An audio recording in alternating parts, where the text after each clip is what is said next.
Hola, buenas tardes. Nosotros somos el trío dinámico de 11-2. Somos Luis Felipe Bautista, Julián López y Jos González, que soy yo, y vamos a presentarles los procesos isovolumétrico, isotérmico e isobárico, cada uno individualmente. Bueno, mi nombre es Julián Alejandro López, soy de 11-2. Bueno, hoy les vengo a mostrar un proceso isotérmico. En el isotérmico la temperatura es igual y en ese momento lo va a hacer creciente. Con el gas como el aire como gas, lo va a poner en 2 mililitros y a una temperatura constante. Y pues si notamos acá, al disminuir la presión en medio, la presión interna también disminuye. La presión interna también disminuye y pues el volumen aumenta. Bueno, ya.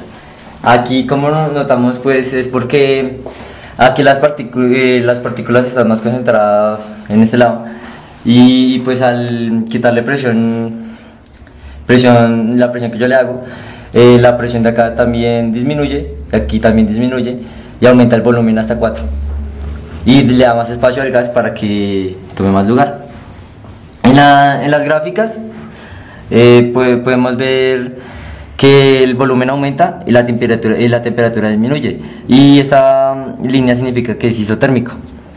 En la gráfica de volumen-temperatura vemos que el volumen aumenta y la temperatura es constante, y en la gráfica de presión-temperatura vemos que la presión disminuye y la temperatura es constante. Mi nombre es Jos González, me toca a mí el proceso isobárico.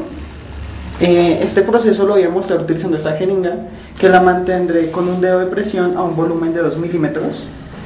Luego hay que aumentar la temperatura con esta vela, y al aumentar la temperatura también voy a aumentar el volumen, haciendo que el gas se expanda, que en este caso es el aire, y aún así se mantendrá la misma presión, que en este caso es un dedo. Entonces ya aquí les voy a mostrar cómo funciona.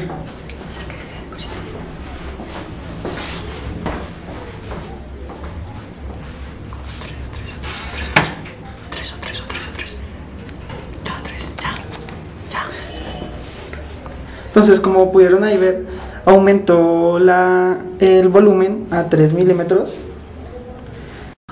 Como les estaba diciendo, aquí el volumen es de 2 milímetros con la presión constante, y al aumentar la temperatura vamos a hacer que el gas expanda y expande a 3 milímetros. Claro, está aumentando la temperatura, y aquí lo podemos observar, con la presión constante aumenta el volumen de 2 a 3 milímetros. Podemos ver aquí en la gráfica de volumen-temperatura como el volumen en 2 milímetros a una temperatura inicial, después al cambiar a la temperatura final aumenta, que es lo que hace que aumente el volumen. Y en la final, que es presión-temperatura, podemos ver que la presión sigue siendo constante y la temperatura T y final aumenta, es decir, la temperatura aumenta. Y en las gráficas ya podemos ver lo que es la ley, que la energía el calor es igual a la energía interna más el trabajo.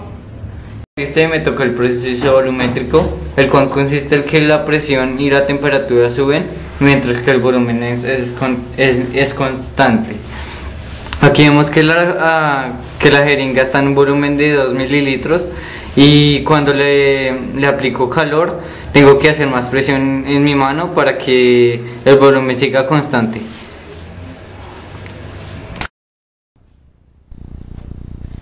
El proceso volumétrico, como les decía, tiene que el volumen ser constante, así que al agregar calor tengo que agregar más presión a la jeringa para que el volumen siga constante en 3. En la gráfica presión-volumen, la presión tiene que subir para que el volumen siga constante. En la gráfica volumen-temperatura, el volumen es constante mientras las temperaturas suben. Y en la gráfica presión-temperatura, la presión y la temperatura aumentan, haciendo que la gráfica sea en diagonal. Y acá vemos que la energía interna y y la energía del calor son iguales, mientras que la fuerza interna es cero.